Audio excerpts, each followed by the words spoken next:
요한복음 읽기를 시작하면서 새롭게 요한복음을 함께 읽으면서 여러분의 심령 위에 범빼졌듯 성령님의 역사가 촉촉히 적셔지기를 기도합니다. 지금 많은 한국교회에서 교회 학교가 없어지거나 계속 줄어들고 있다는 말을 우리가 많이 듣고 있습니다. 사실 후대가 자라나지 않는다면 교회는 사상도각이 될 수밖에 없습니다. 더구나 코로나로 인하여 너무 긴 시간을 영상으로 예배드리면서 우리 아이들의 상태가 너무도 염려가 됩니다. 아이들뿐 아니라 성도라면 당연히 매일 시간을 할애하여 성경을 통독해야 하지만 실제로는 실천하기가 그리 쉽지가 않습니다. 우리가 보통 찬양이나 어떤 음악을 계속 듣고 나면 자기도 모르게 그 음악의 여운이 마음에 스며들어서 다른 일을 하고 있으면서도 흥얼거리거나 혀끝에 그 음이 맴도는 것을 경험해 보았을 것입니다. 매일 많은 시간을 할애하기 어렵지만 일정하게 매일 10여 분의 시간을 집중하여 말씀을 영상으로 보면서 읽는 습관을 들이면 말씀의 여운과 잔상이 매일 우리 심령 안에서 맴돌게 될 것입니다. 예를 들면 요한복음 전체를 낭독하여 만들어진 영상의 경우 나름대로 장점도 많지만 이것을 실제로 듣다 보면 시간이 점점 지나면서 전체 집중력이 떨어져서 집중이 되지 않게 되는 것을 알 수가 있습니다. 반면에 10여 분 정도의 시간 동안 영상 활자를 직접 보면서 함께 읽으면 말씀의 능력이 살아 운행하는 것을 경험하게 될 것입니다. 이렇게 말씀의 은혜를 받고 말씀이 기억되면 마치 너희가 내 안에 거하고 내 말이 너희 안에 거하게 되는 그런 은혜를 맛보지 않겠습니까?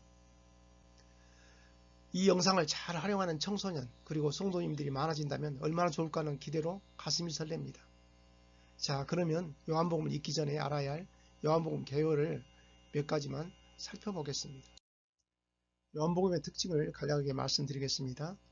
공관복음은 여기서 공관복음이라는 것은 마태복음, 마가복음, 누가복음, 요한복음 4복음서 중에서 요한복음을 제외한 마태, 마가, 누가 세 복음서를 말하거든요. 이 공관복음은 예수 그리스도 공생의 사건들을 일일이 소개를 하고 있는 반면에 요한복음은 기록 목적에 적합한 사건들만 선별적으로 해가지고 기록을 하고 있습니다. 그래서 공관복음에 기록되지 않는 기사들도 많이 수록되어 있는 것이 특징입니다. 그리고 요한복음은 사건들을 설교 형식의 말씀 시작을 위해서 도입 부분으로 사용을 하고 있습니다. 그래서 사건을 통해서 말씀 진실성을 입증하기 위한 증거 자료들로 제시를 하고 있습니다. 예를 들면 4장에서 사마리아 여인과 대화를 통해서 참된 예배에 대한 가르침을 말씀하고 있습니다. 그 다음에 공관복음에서는 주로 갈릴리 지역 그 사역을 다루고 있지만 요한복음은 유대지방에서 사역이 강조되고 있습니다. 그리고 요한복음에 기록된 예수님의 교훈은 긴 강론 설교 형식으로 되어 있습니다.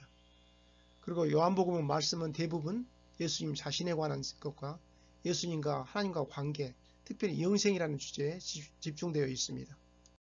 다음으로는 요한복음의 주제에 대해서 몇 가지 나눠보겠습니다.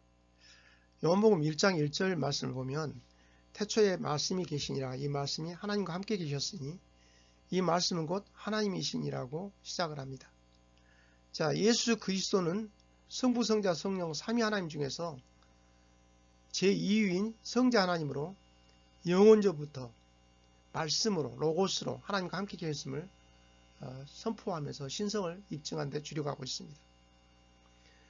요한복음 기록 목적을 우리는 요한복음 20장 31절에서 알 수가 있습니다.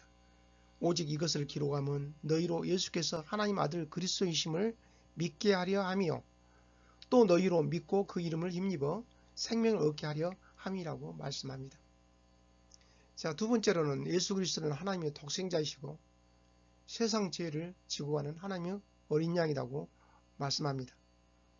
하나님이신 성자이신 예수 그리스도께서 우리 택하신 죄인들을 구속해 주시기 위해서 구속 원리에 따라서 우리 인간의 죄를 대신하여 제물로 십자가에 자기 몸을 내놓으신 하나님의 어린 양임을 말씀하고 있습니다.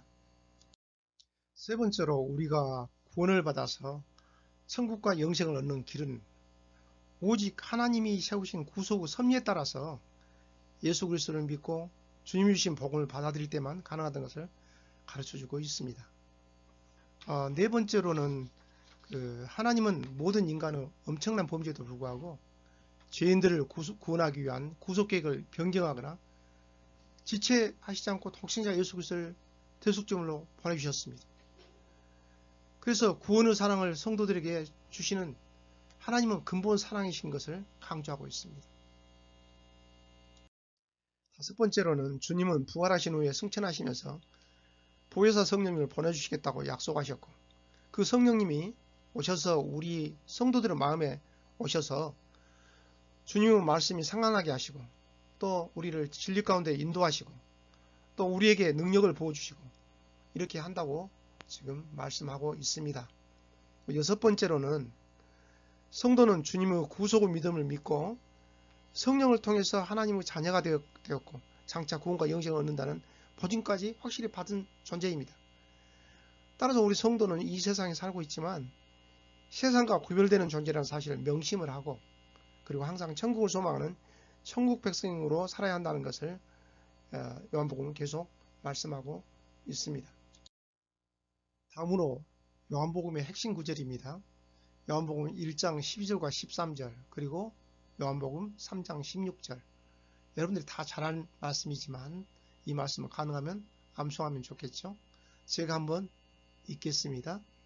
영접하는 자, 곧 그 이름을 믿는 자들에게는 하나님의 자녀가 되는 권세를 주셨으니 이는 혈통으로나 육정으로나 사람의 뜻으로 나지 아니하고 오직 하나님께로서 낳은 자들이니라. 다음 3장 16절입니다. 하나님이 세상을 이처럼 사랑하사 독생자를 주셨으니 이는 저를 믿는 자마다 멸망치 않고 영생을 얻게 하려 하심이니라. 다음은 요한복음의 핵심 장으로 요한복음 3장을 꼽을 수가 있습니다. 3장은 예수님과 니고데모의 대화를 통해서 성도가 구원을 받는데 절대적인 선행 조건인 성령님의 부르심과 세례를 통한 거듭남, 그러니까 중생의 처음이 예수님이 우리의 그리스도이신 것과, 그리고 예수 그리스도의 구속의 복음을 믿는 믿음의 당위성과 그에 따른 축복에 관해서 기록을 하고 있습니다. 하루 10분을 투자하는 것은 작은 투자이지만 낙숫물에 바위가 뚫리는 것처럼 여러분의 인생을 변화시키는 엄청난 힘이 될 것입니다. 가장 중요한 것은 꾸준한 지속성입니다. 하나님의 크신 은혜가 함께 하시길 기도합니다. 할렐루야. 바이.